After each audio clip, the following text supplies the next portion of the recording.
Good morning. Good morning. My name is Elaine Price. I am with the Cuyahoga County Planning Commission and the Cuyahoga Greenway Partners, and would like to welcome you to the first virtual mini conference of the Greater Cleveland Trails and Greenways Conference programming that we have. So our goal is to host these focused information and training sessions around topics of trails and bikeways in the year that we're not hosting an in-person conference. So that's what we're doing now. We will host an in-person conference in 2023, and we are looking for new members of our committees and new ideas.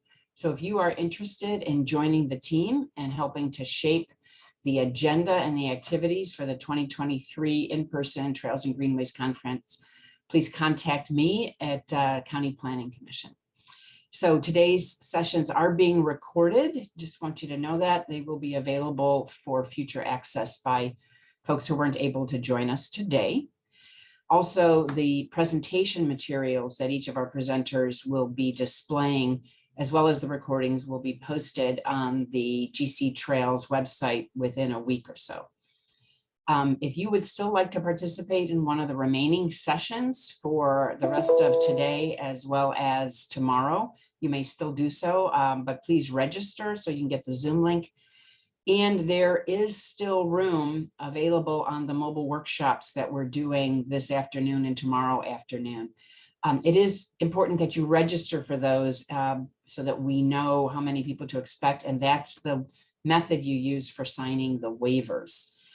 If you are planning to participate in the Harrison Dillard bike tour, helmets are mandatory. You need to bring and wear one. Bring your own. There will not be any provided. We also have received CEU authorization, continuing education credit through the American Planning Association and the Outdoor Parks and Recreation Association. And there's information on our website, gctrails.org, on how to apply for and get those credits. Okay, so we're going to get started, and I'm very pleased to have our director, Mary Serby, joining us to kick off the session with some opening comments. Mary is the executive director of the Cuyahoga County Planning Commission.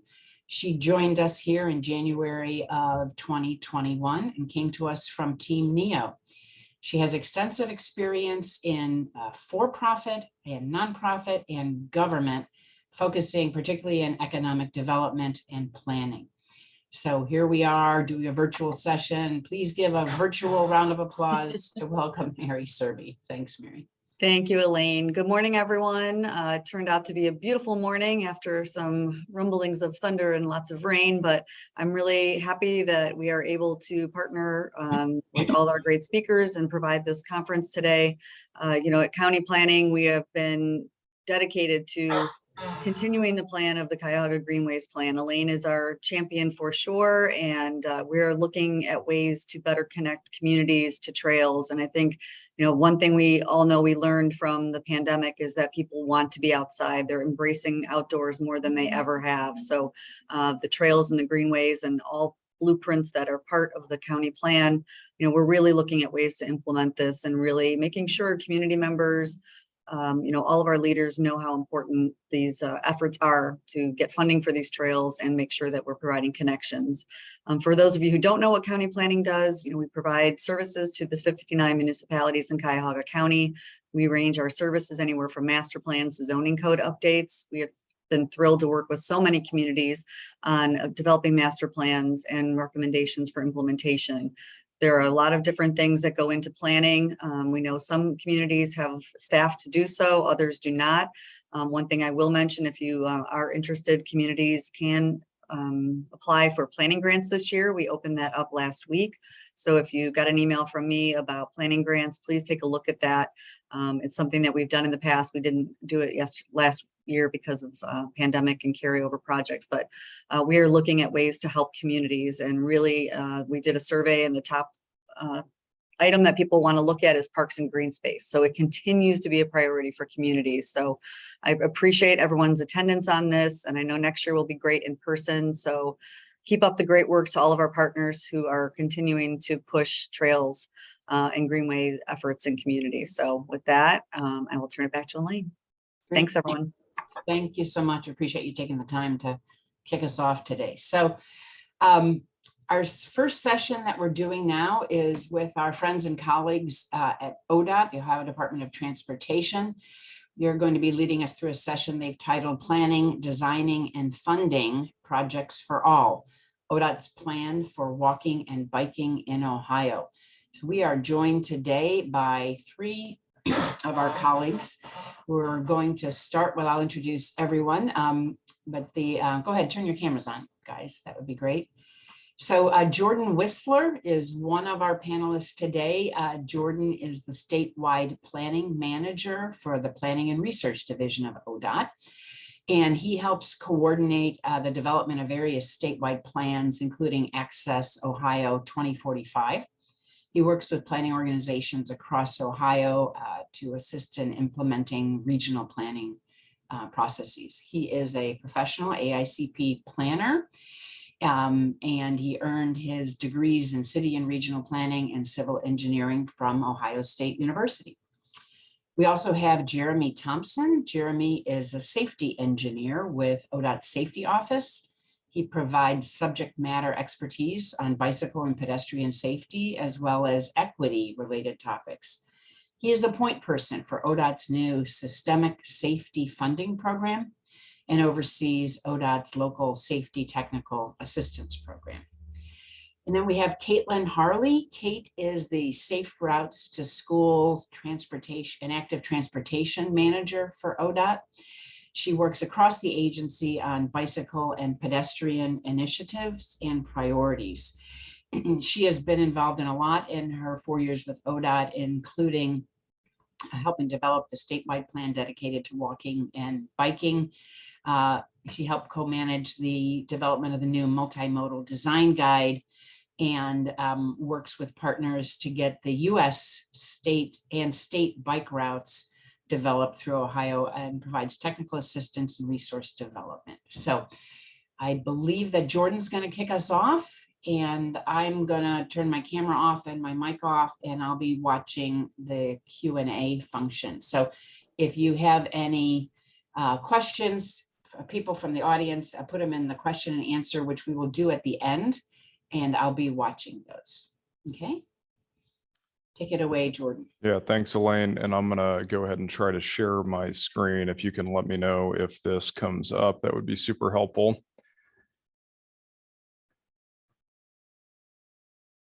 Can you see my screen?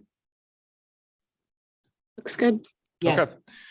Great. Well, again, thanks for the invitation to be here today, presenting on a number of different topics from the Ohio Department of Transportation. I'm going to get us kicked off by starting to discuss Walk.Bike.Ohio, which is our first statewide transportation plan that is solely focused on the needs of pedestrians and bicyclists. Specifically, what I'm going to be talking about this morning is I'm going to be starting by highlighting really the state of walking and biking, or really the existing conditions that we looked at as part of the planning process, really just providing some brief context on how it is we've gotten to where we are today as it relates to these modes. And then I'm going to move on to discuss really the future of walking and biking, or how through our planning process, working with constituents, what we know that various stakeholders would like to see within the state. And then I'm going to spend the rest of my time really detailing out our action plan, or what ODOT is focused on here today and in the next couple of years as it really relates to ensuring a more walkable and bikeable Ohio. And so getting us started, really just wanted to look at where we are now as it relates to these modes, or what the current state of walking and biking in Ohio is. And in order to do that, thought it was important to really understand where it is we've come from. And to do that, thought I'd start from the very, very beginning. And so we know that humans have not always lived within the Ohio region, and that in order to get to the Americas, our ancestors would have likely walked. They would have likely walked across the broad continental shelf connecting Asia and North America, and ultimately arriving within the Ohio region by foot in around 13,000 BC. And these would have been the first Ohioans, or as we like to think of them, really the first pedestrians. And that's because these individuals would have largely relied primarily on walking or on active transportation to meet their daily needs. And for the inhabitants of this region, this would have largely remained the same within the region for eons. But beginning in the late 1700s, that really began to change. And it really started with the innovation and invention of the horse car, or early innovations in surface transportation, including the bicycle in 1817, began to fundamentally change how it is we navigate space and ushered in new and distinct eras of American and Ohio history, not only impacting our relationship with the built environments, but really virtually all aspects of our daily lives. And we can see this play out in early photographs from Ohio. Here we've got downtown Mansfield in 1890. Fast forward 20 years, and this is downtown Columbus in 1910. 30 years later, here's downtown Canton in 1940. And this is downtown Lorain in 1964. And you would likely have noticed some significant changes in some of the technologies within those photos. And you combine those innovations and technology with significant federal policies and funding, and combine this really have profoundly reshaped and changed the fabric of America's and Ohio's built environment, as well as how individual travel patterns look over the last 200 years. And these changes have had a very profound impact on the lives of Ohioans for both good and bad, our quality of life, our economic prosperity, our natural environment, our built environment, and much more. But the thing that, we want to point out is that through all this change and evolution, there are Ohioans who have consistently relied on active transportation to meet their daily needs. And that's obviously with biking, or walking, but with bicycling as well. Ohioans have never stopped and will never stop relying on their own 2 feet and human power to get from point A to point B.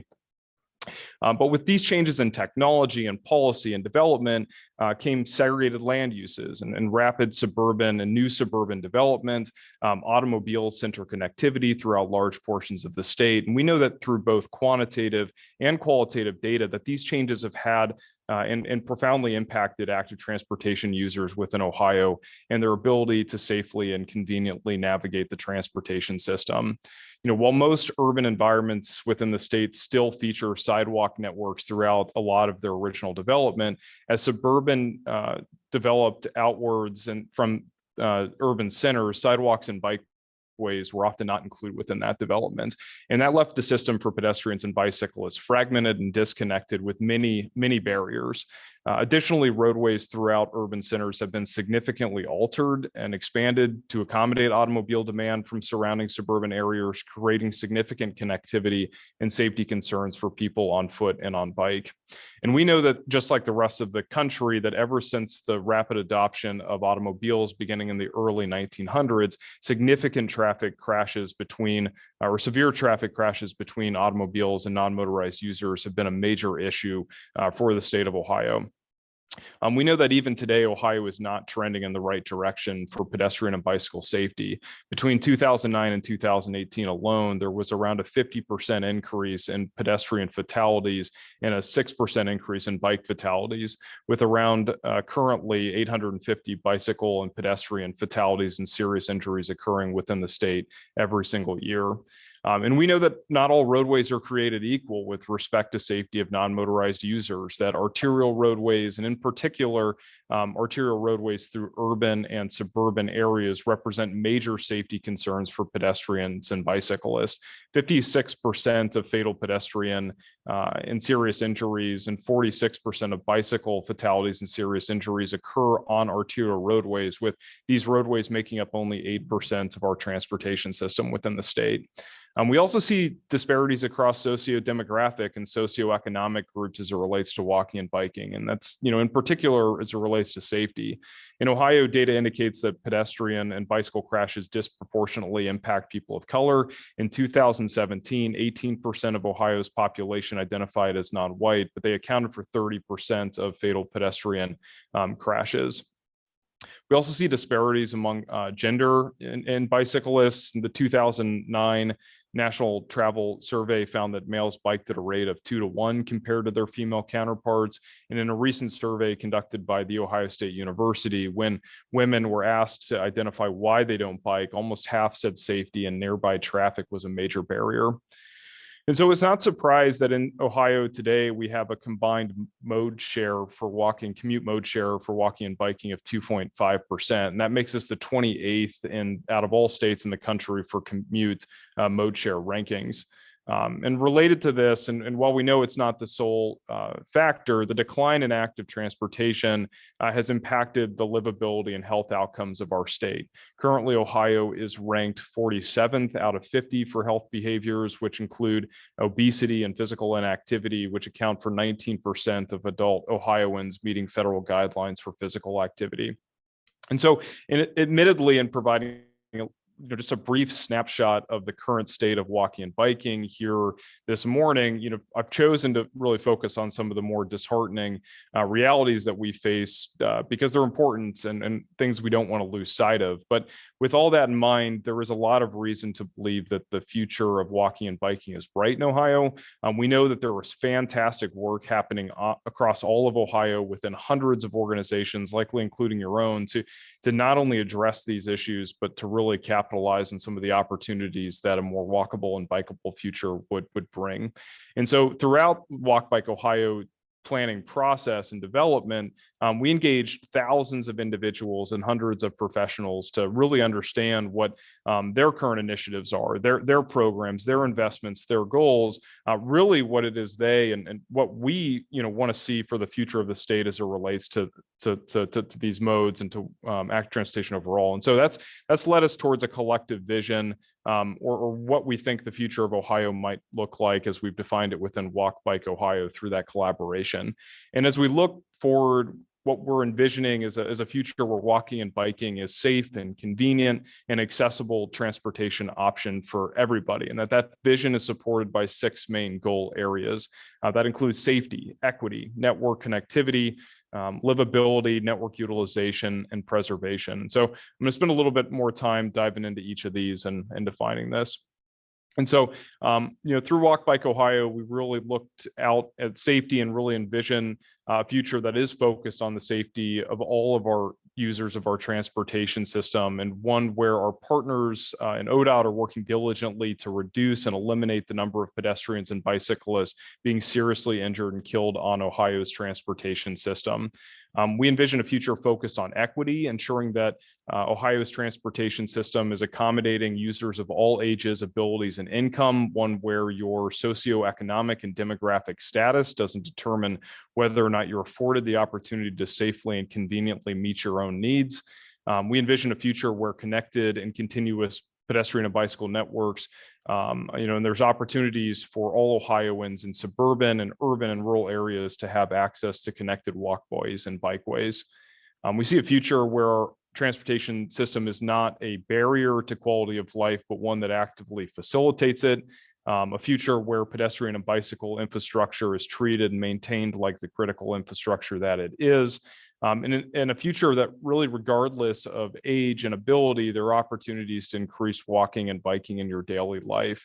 And so that really brings us to what the core of Walk.Bike.Ohio is, what the core of our statewide transportation plan is for walking and biking. And that's the action plan, really helping us answer the most important questions of how it is we can get to that future.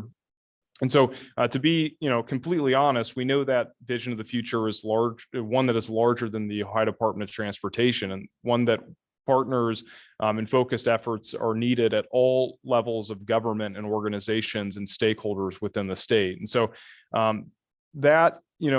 with Walk.Bike.Ohio, really there was 2 primary things that we were hoping to accomplish. And one really relates to the entire state. That's helping to solidify our goals for walking and biking that I've just covered, and some of that long-term vision. But most importantly, it was to formalize ODOT's short-term activities and strategic initiatives that we are focused on and committed to focusing on within the short term. And so that's what I'm going to outline, the initiatives where we are as an agency programmatically focused in the current and near future to help bring forward this vision. And so these programmatic initiatives that we're currently focused on really fall into 5 major themes. That is planning and guidance, it's implementation, it's education and promotion, it's data and collaboration. And so I'm going to provide a little bit of a high-level breakdown of all of these themes and the associated strategies. But we'll just flag that if you were to look at the actual plan online, you'd be able to find more detail as to relates to the specific action items that I'm just going to be briefly teasing here this morning. The first programmatic theme that we are focused on is planning and guidance. And so ODOT's goal here is that we can be working with partners and that we're using planning and policy tools to engage the public and provide design guidance and ensure that active transportation is part of best practice in transportation network development and operations. And so this includes things like the development and adoption of multimodal planning, design, and implementation guidance. So focusing on ensuring that multimodal priorities are clearly defined within ODOT guidance and that standards such as our project development process, design manuals, and planning frameworks. And I've highlighted this particular strategy because this is one that Kate is going to be talking about, really one of our flagship actions under this strategy, which is development of our multimodal design guide. One of the other strategies related to this is in the short term, really exploring opportunities to support pedestrian and bicycle facility maintenance. Maintenance was a major theme throughout the Walk.Bike.Ohio planning process. And we understand that there, is a lot of work to be done in ensuring that responsibilities are clearly defined and that preservation of multimodal facilities are prioritized and resourced appropriate at the local and regional levels. We also recognize the importance of clear and consistent and meaningful evaluation metrics and performance measures. So really a commitment here to transportation performance management around active transportation, establishing active transportation performance measures for the state, ensuring that we are consistent and transparent in reporting out the state of walking and biking within Ohio. Our second theme is implementation. So we recognize that the implementation of pedestrians and bike projects can be incredibly difficult, whether that's retrofits to existing roadways or developments of new facilities. And that's particularly true for local governments who own and maintain their own roadways, where pedestrian and bicycle infrastructure is often most needed. But just know that ODOT is committed to continuing to provide resources to local partners to overcome their hurdles in project development and funding. And specifically, we're going to continue to work with and assist local communities in project development and implementation through sustained financial support of local facing funding programs, including things like our MPO and Large City Capital Program, our Highway Safety Improvement Program, our Transportation Alternatives Program, and our Safe Routes to School Program. And I've highlighted this strategy because this is where Jeremy is going to be talking about ODOT's funding programs and how locals can be accessing resources through the Department of Transportation to fund various active transportation projects that are of regional and local significance. We're also focused on the implementation of the state and U.S. bike route system. This is a network within the state that and a backbone network in the state that we believe it's important to continue to strengthen and improve the accommodations along that network and spines for bicycle accommodations throughout Ohio.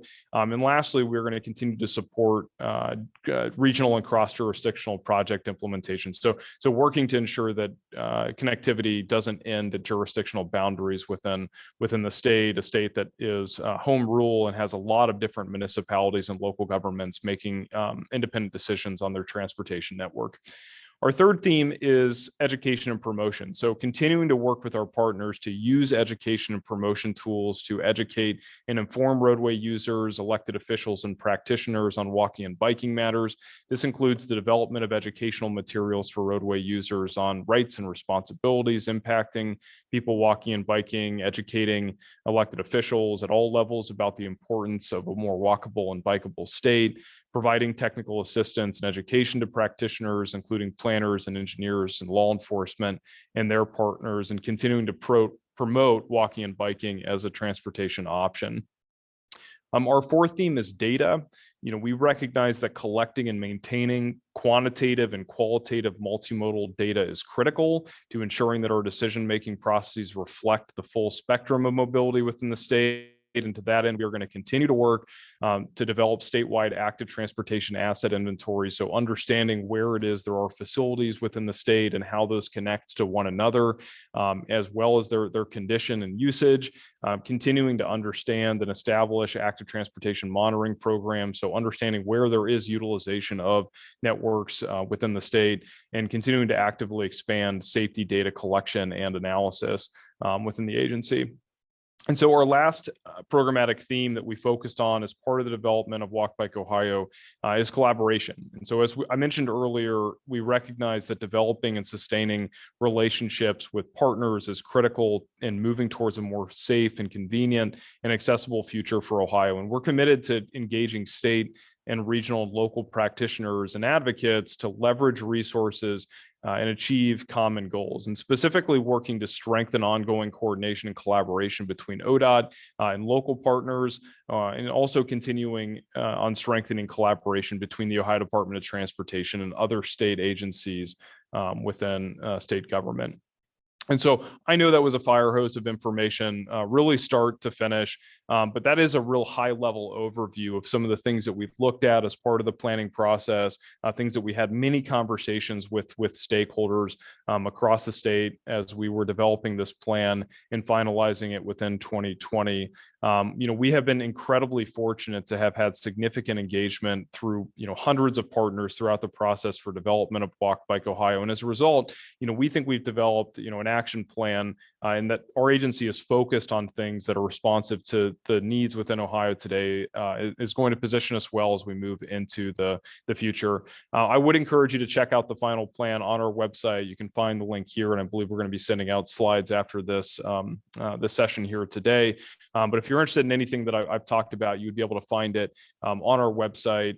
The other thing that I'll mention is we are very interested in reporting and tracking and transparency. So all of the action items that I talked about, things that we're working on and more, we're actively tracking their implementation over this next 5-year period, which is really what Walk.Bike.Ohio is focused on from ODOT's perspective. And if you're interested in understanding the progress that's being made, the opportunities and challenges that we as an agency and our staff see as it relates to various initiatives that I've discussed, you're welcome to find this information as well on our website. So that's all that I have for Walk.Bike.Ohio. We're going to position, or pivot to talking about funding, which, as I mentioned earlier, is a area that ODOT puts a lot of emphasis on as it relates to assisting locals, governments, and others with supportive projects in the state. So can you confirm that you can still see my slides? Yes. Okay, awesome. And so I'm just going to get us kicked off here and then just turn it over to Jeremy. But what we're going to be talking about is the Ohio Department of Transportation's funding programs as it relates to active transportation. And to do that, just wanted to get us teed up by talking about the Bipartisan Infrastructure Law. You've probably heard about the infrastructure bill that was passed last year and different things about it. But this presentation is specifically focused on how that's impacting some of our funding programs, as well as what those programs are and some of the opportunities that relates to getting funding for various projects, including trail projects within the state. And so just to some definitions here, and starting from a very high level, this may be a little bit of a refresher for folks, but if you're talking to constituents or stakeholders and they're asking about infrastructure bills, this may be nice information to have in hand. But in the United States, the federal transportation bill refers to a multi-year funding bill for transportation programs passed at the federal level. And historically, this has included things like T21 and Safety Lou and MAP 21 and the FAST Act. And these federal bills are pretty darn important. They impact not only the availability of federal funding for transportation projects, but they also impact federal policy surrounding transportation, including transportation planning and program eligibility. And so signed into law on November 15th, 2021 by President Biden, the Infrastructure Investments and Jobs Act, or IIJA, is a new 5-year authorization of the federal transportation program and much more as it relates to infrastructure. And so one quick thing to note is you're hearing people talk about the infrastructure bill or the Infrastructure Investment and Jobs Act. It's sometimes referred to as the Bipartisan Infrastructure Law. Just know this is the exact same thing. If you hear these two terms, they are interchangeable. It's referring to the exact same piece of legislation. You'll hear us typically referring to it as the Bipartisan Infrastructure Law, given that's what our federal partners tend to refer to it as. But the whole reason I'm telling you this is that this bill has impacted funding, and it specifically impacted funding related to active transportation within the Department of Transportation. And so what you see on the screen is the US DOT budget authority by year starting in 2001. As I discussed earlier, the federal transportation bills have established the US DOT budget, and it outlines really the amount of money that it can spend or its authority each year on transportation. And generally, that's ranged somewhere between $60 and $80 billion over the last 20 years, with some notable exceptions in 2009 and 2021. 2009 associated with recovery from the housing crisis, in 2021 associated with recovering from the stay-at-home orders associated with COVID. But really what this chart is meant to highlight is the anticipated federal funding on transportation over the next few years. And so the Bipartisan Infrastructure Law represents a significant infusion of funding over the next 5 years, going from a little over $80 billion in 2020 to almost $130 billion in 22, and increasing beyond that. And so what that means for the state is that there is more and will be more consistently funding for transportation projects over the next few years than has been available previously. And so that's really a tee up to talking about ODOT's active transportation funding programs. The Bipartisan Infrastructure Bill has impacted several of ODOT's programs where active transportation or pedestrian and bicycle projects are an eligible expense. And that's what Jeremy is going to go ahead and talk about here this morning. So I'll turn it over to you, Jeremy.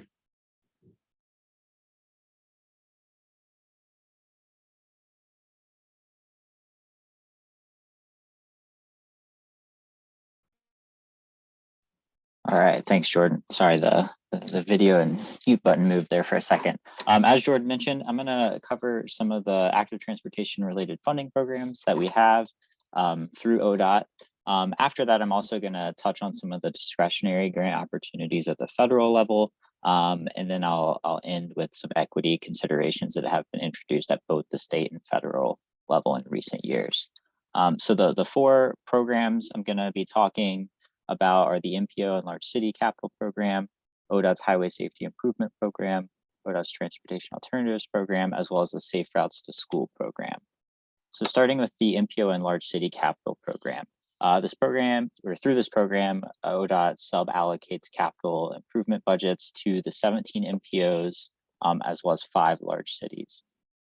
These budgets historically consist of 3 primary fund types, STBG, Surface Transportation Block Grant, CMAQ, which is Congestion Mitigation and Air Quality, as well as Transportation Alternatives. Through bill, the budget for this program has increased 25% to a total of $270 million for the state to allocate between the MPOs and small cities. And this includes new allocation of carbon reduction funds for the MPOs. And then the MPO policy boards themselves are establishing the funding priorities. So from our perspective, all of the federal funding provided to these MPOs and cities could be used for pedestrian and bicycle initiatives and projects. It just depends on the region or city's priorities on how they want to invest these funds. Moving on to the Transportation Alternatives Program. This program is solely focused on pedestrian and bicycle projects. We mostly see projects like sidewalks, bike lanes, and trails through this program. And it's projects for political subdivisions outside of an MPO boundary. A couple major highlights with the passage of bill, this program increased 33% and is now funded at $16 million per year. Carbon reduction funding was also added to this program. to increase its overall budget. And we'll also be using Highway Safety Improvement Program funds to cover the what is traditionally required as a 20% local match for these active transportation projects.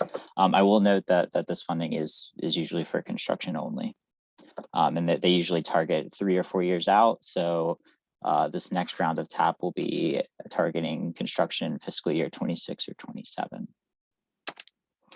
Safe Routes to School program. It provides funding to facilitate the development and implementation of projects and activities that encourage children walking and biking to school. This program got a 25% increase in its budget after the passage of bill. And we also expanded the eligibility. Prior to this year, only schools that hosted grades K through 8 were eligible for projects, and that was expanded to K through 12. The cap for infrastructure projects was increased from $400,000 to $500,000, and we really encourage those projects to be at least $300,000 to really move the needle on making those connections. Non-infrastructure projects, things like education campaigns, can be funded up to $60,000, or we're introducing that they can be done over a 2-year period at $120,000. ODOT's Highway Safety Improvement Program. It provides funding to both our ODOT districts and local governments for any project on a public roadway or within the public right-of-way. This funding program has and continues to fund millions of dollars in pedestrian bicycle projects every year. Through the Bipartisan Infrastructure Law, this program got a 23% increase in its overall budget.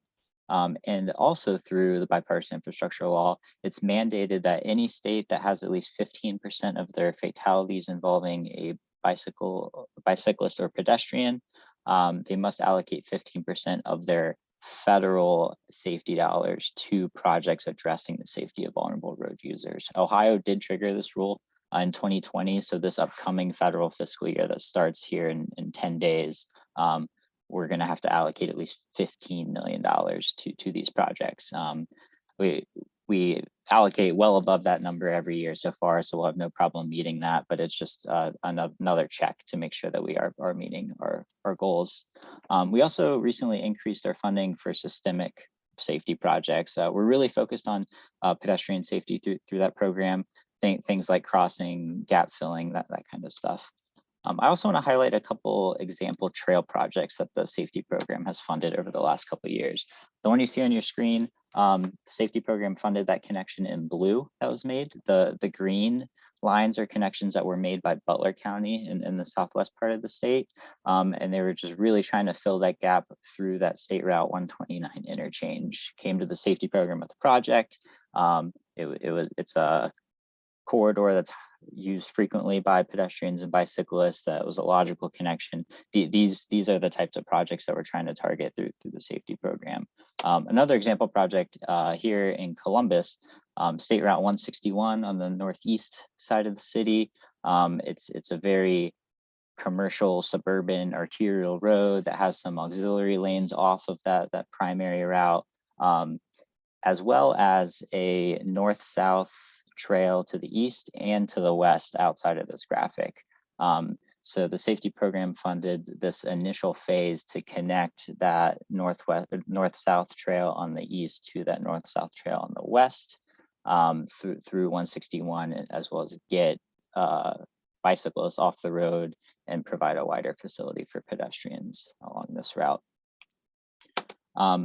All of these programs that I mentioned can be found in our ODOT resource guide that is linked here. So please check this out when you get the slides after our presentation. This goes into detail, provides contact information if you want to find out more about any of these programs. I want to dive into discretionary grants briefly. Discretionary grants are disseminated from the federal government directly to either state or local governments. They're competitive funding opportunities, and so state and local governments may be competing against each other to receive these grants. One of the big highlights of the Bipartisan Infrastructure Law was that it really increased the funding available for discretionary grants. around 30% of the available funding through bill is set aside for discretionary grants. And also the number of discretionary grant programs basically doubled between the FAST Act and the introduction of bill. There are around 25 programs established prior to the Bipartisan Infrastructure Law being introduced, and now there are over 50. Some of the notable discretionary grant opportunities that could move the needle on pedestrian and bike safety, as well as trail development, are the RAISE grants, formerly known as BUILD or TIGER. I think Ohio was awarded 4 in this most recent cycle that was announced 3 weeks ago. And all 4 of them have to do with non-motorized safety and moving the needle on those connections. The Safe Streets and Roads for All grant is another notable one, reconnecting communities, the Active Transportation Investment Program, the Rural Surface Transportation Grant Program, as well as Neighborhood Access and Equity Grant Program. ODOT's also developed a guide to discuss the discretionary grant opportunities through bill in detail. So that is linked here. Definitely check it out. There are more than the ones that were listed, and the ones that were listed go into much more detail in this guide. I just want to note and link a couple other grant opportunities at the state level through the Department of Natural Resources. There's the Clean Ohio Trails Fund, as well as the Recreational Trails Program. So now pivoting to equity considerations. I'm going to talk about Justice 40, the national equity initiative that was introduced last year, that they just came out with some rulemaking on a few weeks ago. But first, I just want to talk about something that we introduced at the state level. Our Highway Safety Improvement Program started incorporating equity metrics into project prioritization as well as local match requirements. So any local government that's in fiscal distress that comes to us with a project application, if they're awarded funding, we don't require a local match. We also started incorporating poverty metrics into our project scoring and prioritization. So we use scores to help us decide whether or not a project can be funded and prioritized with the available funding that we have. And we introduced poverty metrics specifically because over the last few years, we found out that more deaths and serious injuries were occurring within areas that had a poverty rate at or above 10%. When you take out all crashes and just focus on severe pedestrian crashes, you're twice as likely to have a pedestrian fatality or serious injury within an area of the state that has a poverty rate at or above 10%. So now pivoting to Justice 40, like I said, it's a newer federal equity initiative that was introduced kind of in parallel with the Bipartisan Infrastructure Law last year. I'll just read this quote that they give on their website. It's an opportunity to address gaps in transportation infrastructure and public services by working towards the goal that many of our grants, programs, and initiatives allocate at least 40% of the benefits from federal investments to disadvantaged communities. I've linked the program here as well. There's some interactive maps to work with, as well as deep dive into the programs that are covered by it. Some examples of the categories that Justice 40 looks at are listed here on the screen. And if a community meets 4 of these 6 categories, they're considered a transportation disadvantaged community and meet the requirements to be a Justice 40 community. Being a part of this category means being in the 50th percentile or above in any category. There are 22 metrics that go into this. I'm not going to get into all of that, but there's some good information on the website. Some of the programs covered by Justice 40 are the CMAQ program. So I mentioned earlier the monies that gets sent to the MPOs and cities from the state. Some of that is CMAQ funding. Our Transportation Alternatives Program is covered by Justice 40, Safe Streets and Roads for All, the federal discretionary grant opportunity, as well as RAISE. And there are many more, but of the ones I talked about today, these are the ones that are covered. Just a snapshot of what Justice 40 communities in the Cleveland area look like. I'm sure you're all familiar with this. Those highlighted in yellow are census block groups that meet 4 of the 6 categories highlighted under Justice 40. So to wrap up the funding discussion, just to loop it back to Jordan's discussion about the strategies in Walk.Bike.Ohio, one of the primary ways that ODOT can assist local communities in project development and implementation is through providing that funding and technical assistance.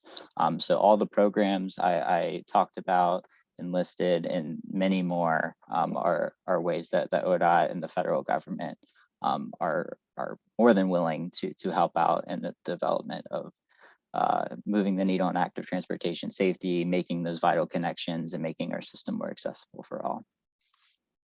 And that's all I had. I think it's Kate's turn to talk about the multimodal design guide. I'm up. All right.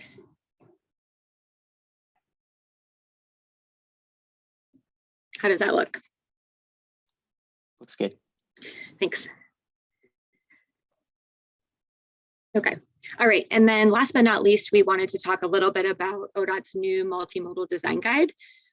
Again, Jordan kind of started things off talking a little bit about Walk.Bike.Ohio, laying out ODOT's priorities in the short term for advancing active transportation.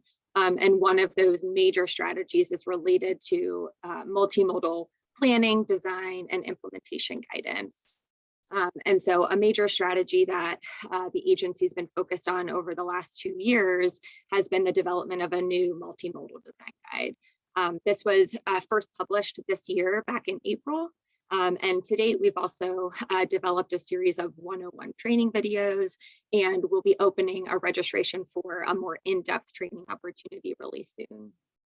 So today I wanted to talk a little bit about what the multimodal design guide is, start to really get the word out about this resource, how to use it, and I'll also cover just a few notable topics that you will find within the guide.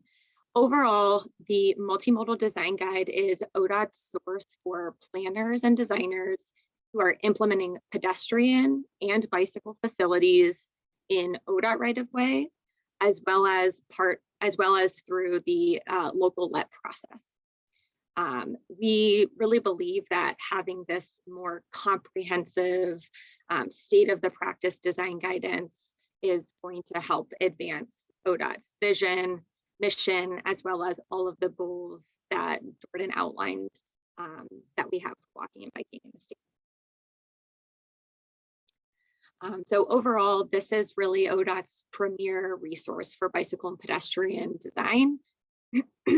It provides state-of-the-practice design guidance. It provides planners and designers with solutions that have been proven successful both nationally as well as in Ohio. We hired Tool Design Group to help write this guide for us. They are the ones that are currently writing the update to AASHTO's bike design guide, and really helped ODOT to write and tailor this guide for Ohio. For those of you familiar with designing bicycle and pedestrian facilities as part of the local LET process, you're probably familiar with our Location and Design Volume 1 manual. This is where you would have gone to for design guidance related to pedestrian facilities, shared use paths, and on-road bicycle facilities. So when you look at the L&D today, it will actually send you to the corresponding chapters in our multimodal design guide. And just through the development of the multimodal design guide, this was a 2-year process, involved a ton of work and discussion. Through the development of the guide, there were also several updates made to some of our other manuals, including the L&D and our transportation engineering manual as well. So how does the multimodal design guide help Ohio? First and foremost, the design guidance outlined in the multimodal design guide will help us to design safer roadways for all users. That's really the main goal. It really helps to understand trade-offs, to make informed decisions, provide intuitive designs, and really importantly, it promotes more consistent designs across the state, which will ensure more familiar and predictable designs for everybody. Another benefit of the guide is it is a consolidated resource for ODOT and LPAs, locals, to use, and it really condenses content from numerous other guides and resources all into one location. To the extent possible, the guide has incorporated content that we anticipate in the upcoming AASHTO Bike Guide, with some changes, with some exceptions. And it's really notable that this guide was developed specifically for use on Ohio roadways. We also think that this will be a great resource, regardless of whether you are funding your project with federal funding, communities who might be utilizing their own local funding to advance bicycle and pedestrian projects on their roadways might still use this guide to help them think through those designs and approaches for connecting and designing bicycle and pedestrian facilities. So we anticipate that this will just be a good resource for anybody looking to design bicycle and pedestrian facilities in the state of Ohio. So how will the Multimodal Design Guide be used specifically? So this, again, is really a tool to help planners and designers develop the infrastructure that we need to support our most vulnerable roadway users. The goal of this guide is to help decision makers understand options for designing accommodating bicycle and pedestrian facilities based on local context, based on the needs of users, as well as understanding the availability of funding or other possible constraints. This is also the guide that will be used by ODOT to review federally funded projects that include bicycle or pedestrian facilities. And overall, the guide should be used in conjunction with other ODOT standards and guidance. On the screen are just a couple of our main ones: the L&D manual, the OMUTCD, and the TEM. Like I've mentioned before, the guide's primary function within ODOT's family of manuals and design standards is to update and consolidate bicycle and pedestrian facility design guidance.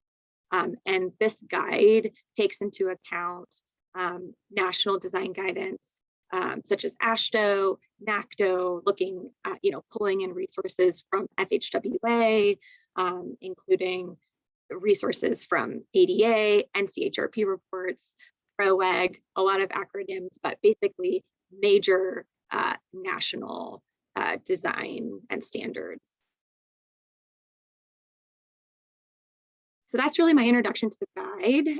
And I want to spend a little bit of time going through the different chapters within the Multimodal Design Guide. And I've just pulled together a handful of noteworthy topics that I think this audience might be interested in hearing about, things that are new or exciting that I wanted to bring your attention to.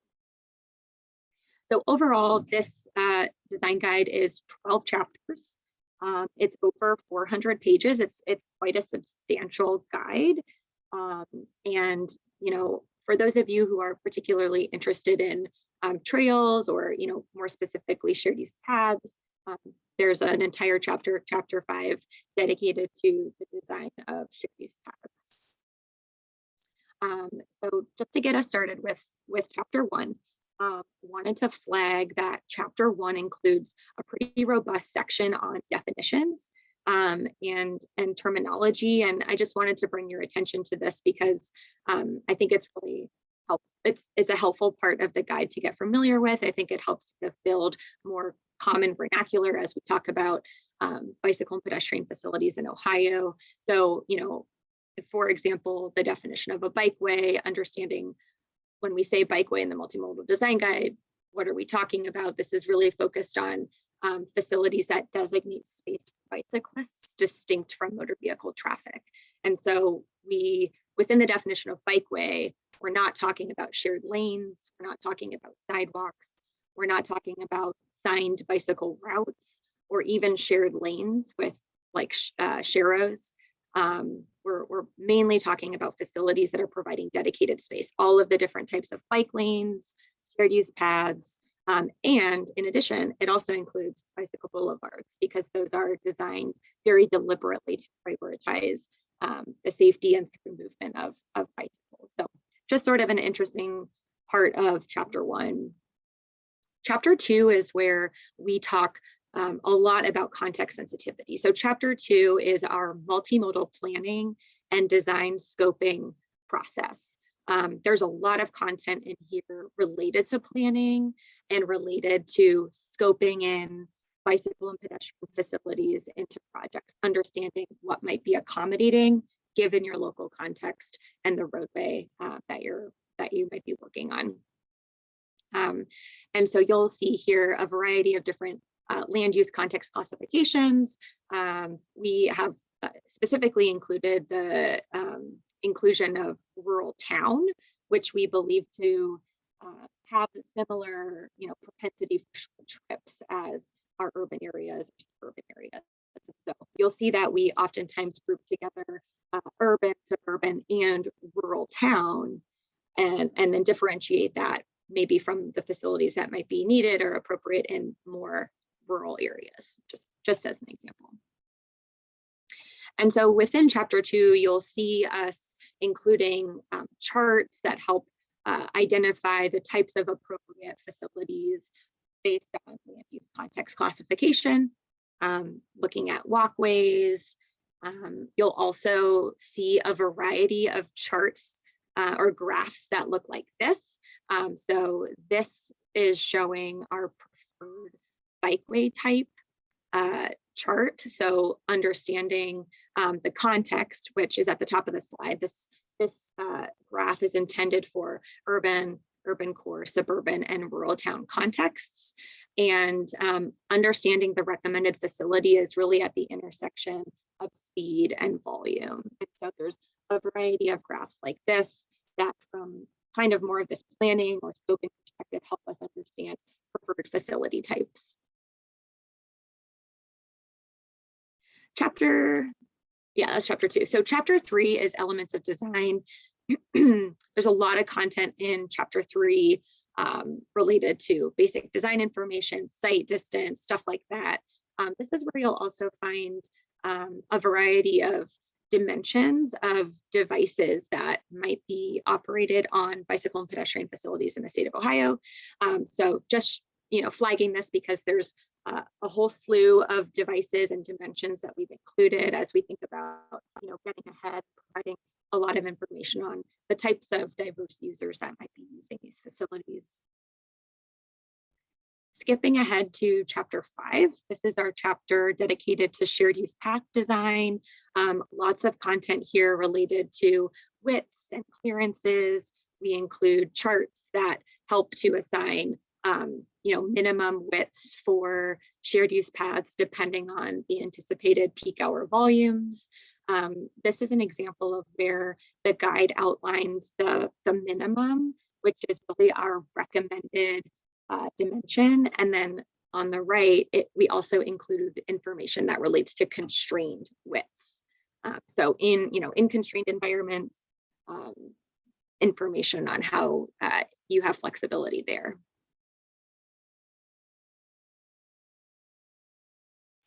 The shared use path section also focuses a lot on intersection design. And so, information related to designing intersections really has, 3 primary objectives: making sure that motorists and path users are alerted that there's a crossing, making sure that our designs communicate who has the obligation to yield to who, and then enabling motorists or path users to fulfill those obligations. So these are this is really just the foundation of the intersection design guidance that you'll find within chapter 5. Chapter 6, this is all about on-road bicycle facilities. So this chapter walks you through the whole spectrum of on-road bicycle facility types, really starting with the sort of less engineered, moving into really the more highly engineered. So this chapter covers information related to bicycle routes, to shared lanes, bicycle boulevards, It also talks about paved shoulders, conventional bike lanes, buffered bike lanes, raised bike lanes, and finally separated bike lanes.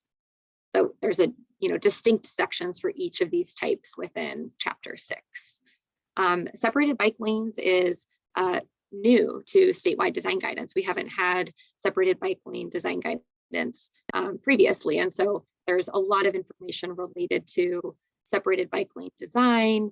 There's charts like this that help you think through some of the different options for providing one-way separated bike lanes or two-way separated bike lanes, and helping to really understand some of the benefits, pros and cons that might come with those configurations in different contexts, understanding how that might impact access to destinations, how that might impact the overall network connectivity, looking to understand crash risk, and then also looking to understand the types of intersection operations that go along with those types of designs. So, some of those designs are going to require additional signal equipment and things like that. So these types of charts help to really lay out some of the information and considerations as you think through design. Again, Chapter 6 also has a large focus on intersection design. We know crossings, intersections are super critical. And so on the left, you'll see this protected intersection, this like preferred opportunity for intersection design with separated bike lanes. On the right is a kind of mixing zone option for conditions where that may not be possible. It's important to note that the separated bike lane section of the guide is actually where you will find intersection design guidance for side paths. And so, side paths are really a shared use path that run parallel to the road, but the ways in which they intersect with roadways are similar to the ways in which separated bike lanes intersect with roadways. And so that is discussed together within the separated bike lane section.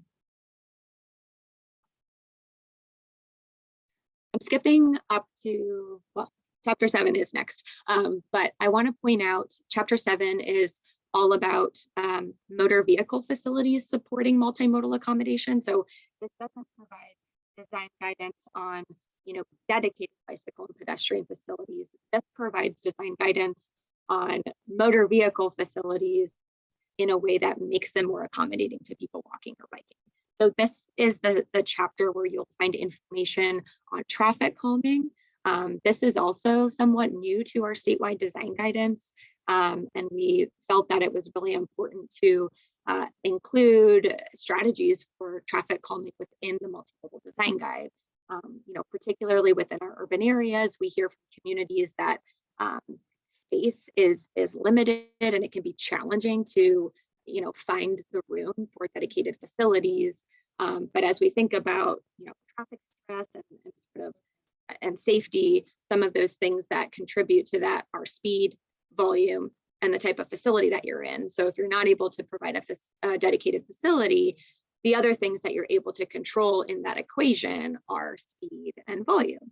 And so utilizing traffic calming strategies can be a really great way to improve accommodations for people walking and biking. So this includes both horizontal deflection, vertical deflection, so things like speed humps, raised crossings, speed tables. There's a few new figures and designs, detailed drawings that are available. This is also where you'll find information on road diet. So on the left, you see that kind of traditional 4-to-3 road diet conversion where you're able to stripe in bike lanes. So Chapter 7 is where you'll find all of that content. So skipping ahead a little bit, I also wanted to mention that the design guide also dedicates a chapter to multimodal accommodations at interchanges and complex intersections. And so we have updated, state of the practice design guidance related to opportunities for accommodating pedestrians and bicyclists through things like diamond interchanges, clover leaves, UEs, diverging diamond interchanges. as well as alternative intersections, whether that's median U-turns, R-cuts, displaced left turn intersections, and roundabouts. So chapter 9 is all about those more complex intersections, where you'll find a robust discussion of, accommodating people through those intersections.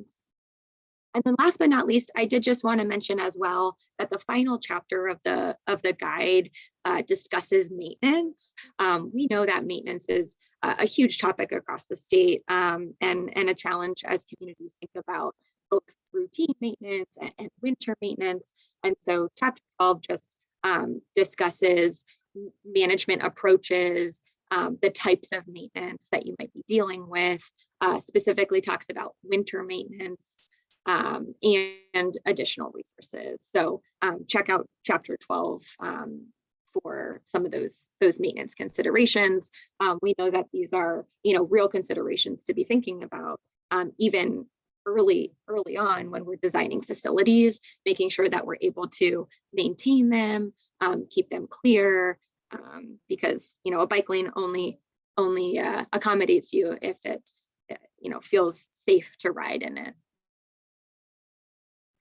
So just a final sort of flash of the 12 chapters within the guide. I didn't talk about all of them, but I did just want to highlight what I felt like were some notable things that you'll find within the guide. I also wanted to mention that, chapter 2 of the Multimodal Design Guide is a really useful source for planning and scoping projects.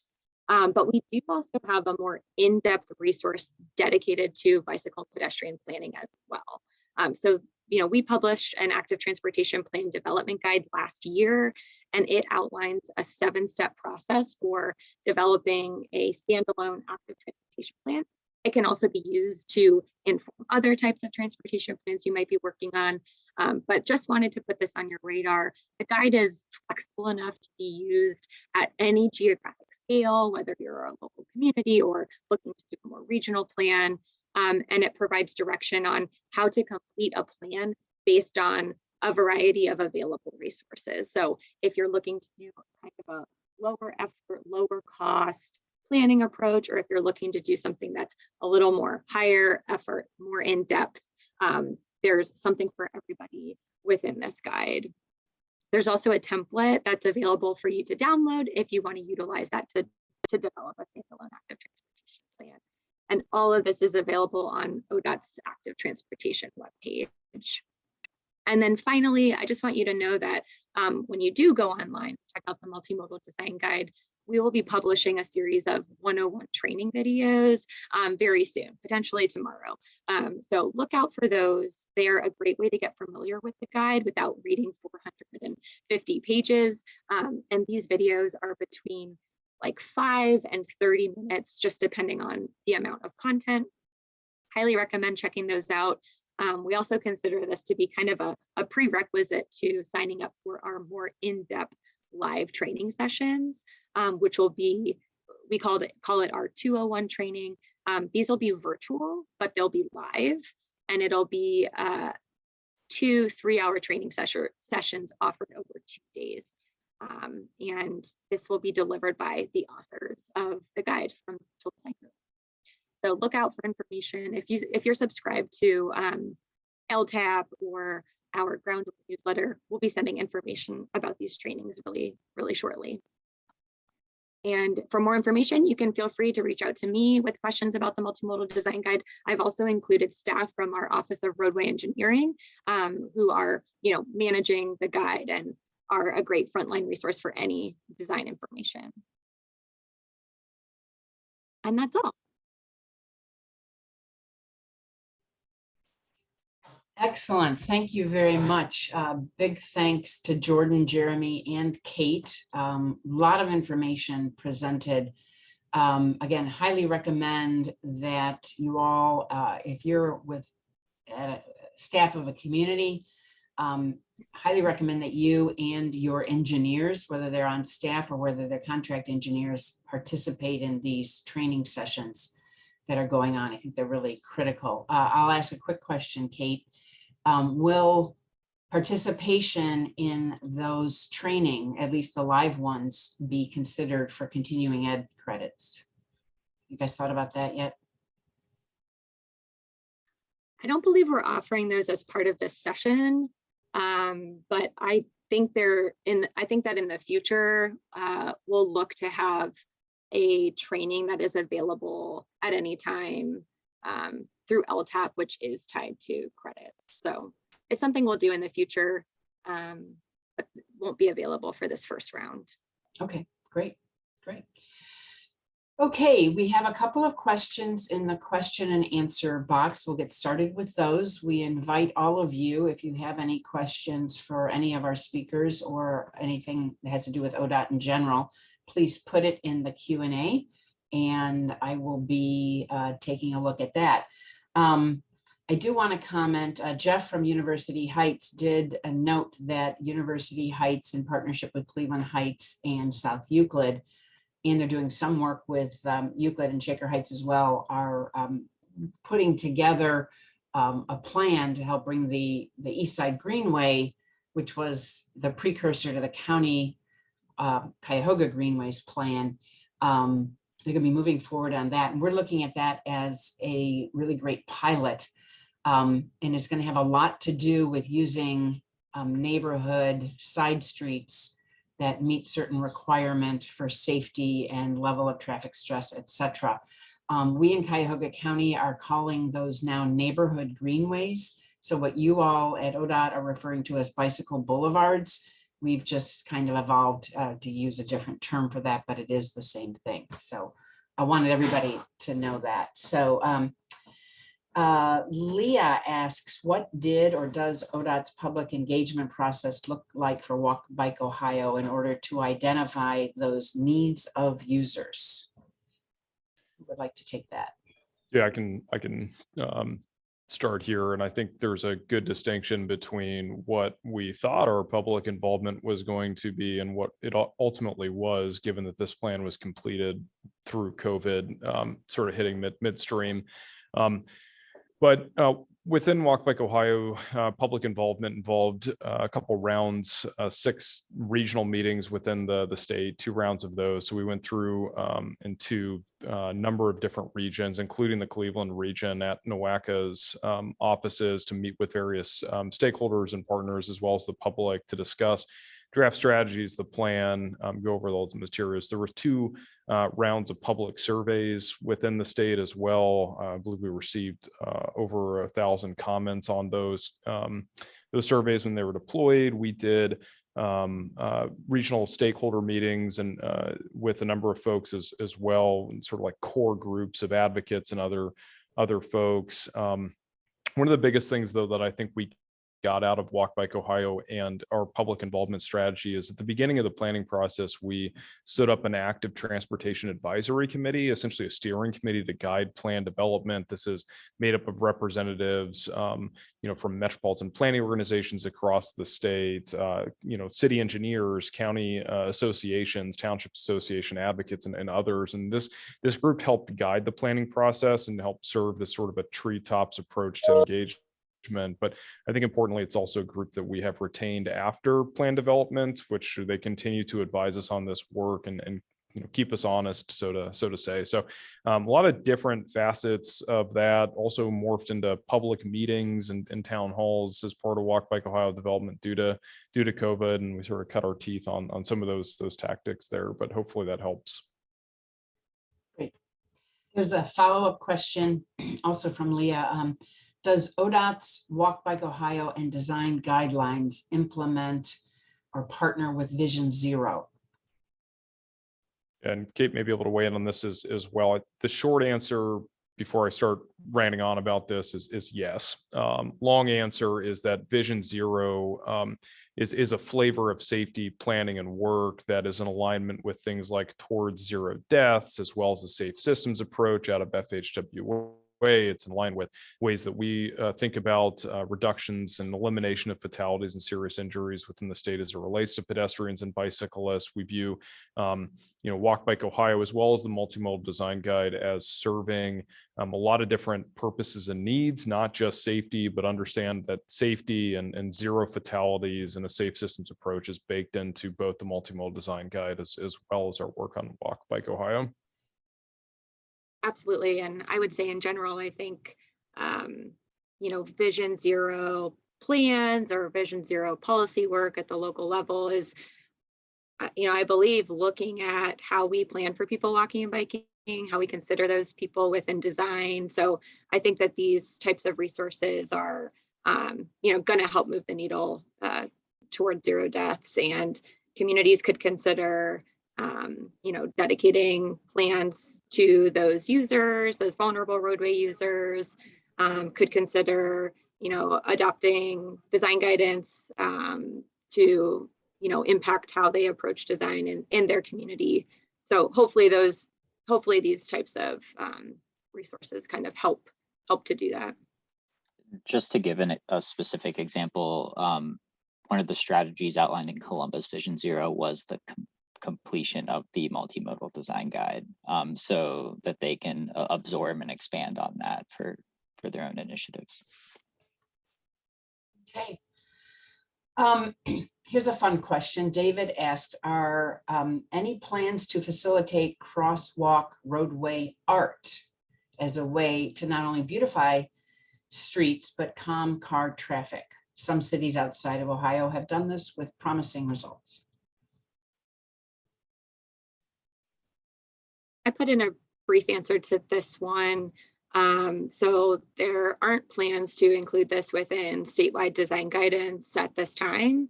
I do think that there's some really notable research going on at the national level related to this topic specifically. But there's not roadway art included within the multimodal design guide, and there's not crosswalk related art within our design guidance either. Yeah. At this point in time. Yeah. Correct. It would be neat to get some examples for the Active Transportation Committee to take a look at that, but I understand that. Okay, we have another question. Is there design guidance in the multimodal design guide that conflicts with AASHTO or TEM design standards? We've experienced a challenge in applying guidance from any design resource if it conflicts with standards. There should be no confliction between what you see in the multimodal design guide and our other standards. So if there's any concerns about that, I would definitely reach out to us to discuss. Okay, great. How can citizens weigh in on trail priorities? And are there any provisions to support trail transit plus trail? Yeah, and I read that question a little bit differently. It's how can taxpayers weigh in on trail priorities? And so I would point you back to your representatives and just flag that we are in the process of pulling together the state's biannual budget. And so that dictates the funding that's going towards various programs and agencies within the state, and ultimately how some of that funding is dispersed on trail priorities. Additionally, the thing that I would also point you to is your regional planning organization, specifically your metropolitan planning organization, or NOACA. NOACA is the federally designated metropolitan planning organization for the Cleveland region, and ultimately their policy board, your elected officials have a lot of say in how funds are getting expended, as what is ultimately priorities for things like trail development, utilizing federal transportation dollars. So I think being actively involved in organizations like NOACA, working with your elected officials and voting with dollars in mind as a way to ultimately be engaged in conversations around trail priorities, as well as working with local project sponsors on projects of interest. If you're a local government or a county or others, ultimately just being aware of these funding programs, working to develop projects and get them to the point where they can be funded is a huge benefit to actually getting those projects to move forward, because no funder is going to provide funding to a project that is really just a dream or a line on the map. There needs to be a little bit more meat and substance as those priorities are progressing. And so that's that. I think the other question you asked as it relates to transit and trail. I'm not 100% sure what this is asking exactly, but again, would point you back to organizations like NOACA and their metropolitan planning process, as well as their MPO funding that they allocate. Ultimately, if there's a strong regional desire for focus on some of those things, they may have funding and desire to work with constituents on that. I don't know if Jeremy or Kate, you guys have other thoughts on that? I wasn't sure if this question was at all intended from a design perspective, but I didn't talk about Chapter 10 in the Multimodal Design Guide, but Chapter 10 is dedicated to transit facilities or to bicycle and pedestrian facility design in the presence, of transit facilities. And so there could be some good resources there for communities and transit agencies in terms of locations of bus stops or integrating bicycle facilities with transit. There's some, detailed drawings related to floating bus stops and other design guidance that, we haven't had previously. Let me jump in and, go ahead, Jeremy, and then I'll say from the funding perspective, just real quick. I mean, none of the options I talked about are really for funding directly to transit agencies, but they can be used to make those connections, make stops more accessible, and fill those gaps between maybe where the trail ends and the transit stop is, and things like that. Yeah, let me just share again, and I'm speaking from a Cuyahoga County perspective, but it probably applies across the state as well. For those of us who don't know, or I didn't know this before I started county planning, we are a home rule state, and that means everything really happens at the municipality level. So even when we look at the Cuyahoga Greenway plan, it isn't implemented by Cuyahoga County, by the Planning Commission, by Department of Public Works, by the Metro Parks. It will be implemented by each individual community leading and becoming the project sponsor and ultimately the project manager for the piece that is within their jurisdictional boundaries. So the other thing that I've learned in this role from my colleagues is probably the most important piece is the public engagement piece, because just piggybacking off of what Jeremy just said, no project is going to move forward if it's not funded. No project's going to be funded unless that local mayor and community council are in support of it.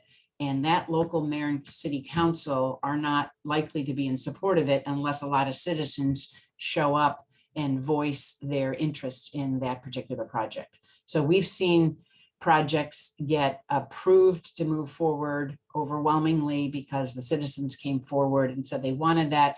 And unfortunately, we've seen a couple of projects not move forward because even though we know there was a lot of community and citizen report, they didn't show up at the city council meetings, they didn't send the emails, they didn't send the letters, and the few minority folks who didn't want a project to move forward did show up and did voice their concerns. So even though we put together a county-wide plan, we have to work very closely educating our communities that there are lines on the map in their community, and how important is that to you? And do we need to do a deeper dive to really figure out that route?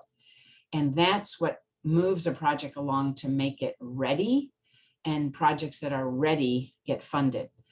The other obligation that we have, and I really appreciated a lot of the things you presented, Jeremy, on equity, is that we've got some communities who have less capacity, have fewer staff and less understanding of how to move a project forward. So one of the things that we are doing with the Cuyahoga Greenway partners is trying to assist those communities, because if you don't get funding until your project's ready, someone has to help those communities do what they need to do to help advance a project to a state of readiness so that it can be moved forward.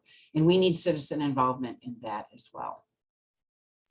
I think those are great points. I would also just put out that myself, Kate, Jeremy, we're always happy to answer questions that you may have on projects. But we do sit at central office in Columbus and work statewide. You are covered by District 12 within ODOT sort of structure, which are really your local connection to Department of Transportation as well as projects. And there are LPA coordinators or local public agency coordinators there that would be more than happy to discuss potential projects or project development or the needs that go into that with various constituents and stakeholders. And so if there's real questions as it relates to project development, what that process look like and how you can access some of these resources, the district offices are really a great place to start. And I've been using the phrase Cuyahoga Greenway Partners. If you even just Google Cuyahoga Greenways, it will take you to the Cuyahoga Greenways website, which is hosted by the County Planning Commission. And over on the right-hand side is a banner with the different chapters or pages that we have. And there is one called Cuyahoga Greenway Partners. And to piggyback off of what Jordan just said, and also the question about transit, District 12 are active members of the Cuyahoga Greenway Partners, and Greater Cleveland Regional Transit Authority, RTA, are active members as well. And so we work closely, they are involved with this whole component of having a county greenway plan, and how do we link trails and bikeways and neighborhood greenways in such a manner with the RTA stops, be it buses or trains, so that we have that combined transit and mobility opportunity of, taking a bus so far and then being able to ride a bicycle the rest of the way. Great. Well, we're coming up on 10:30. I'm not seeing any additional questions in the Q&A. So thank you everyone who logged in and is participating in the session.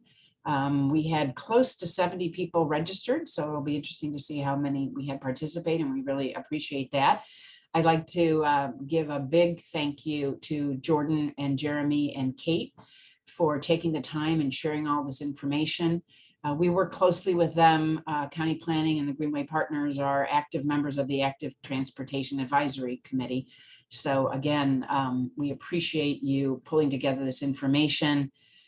These folks will get to me a PDF version of the presentations that they shared, and we will post that on the website.